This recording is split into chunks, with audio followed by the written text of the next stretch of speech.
রথযাত্রা বললেই আমাদের মনে পড়ে যায় শ্রী জগন্নাথ দেব, সুভদ্রা এবং বলরামের মাসির বাড়ি যাওয়ার কথা। কিন্তু রথযাত্রা মানে কি শুধু এটুকুই? হিন্দু দর্শন কিন্তু বলছে অন্য কথা। কঠোপনিষদে রথের এক অদ্ভুত ব্যাখ্যা রয়েছে। রথের সাথে মানব দেহ অর্থাৎ আমাদের দেহের তুলনা করা হয়েছে এবং রথের যাত্রীর সাথে আমাদের অর্থাৎ আত্মা, আমি, তার তুলনা করা হয়েছে।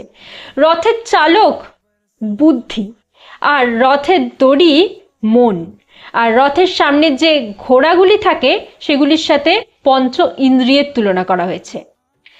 শ্রীমদ্ ভগবদ গীতাতে শ্রীকৃষ্ণ যে রথে চড়ে অর্জুনকে গীতার বাণী শুনিয়েছিলেন সেই রথেও ছিল 5টা ঘোড়া। এই 5টা ঘোড়া কিন্তু আমাদের পঞ্চ ইন্দ্রিয়ের প্রতীক।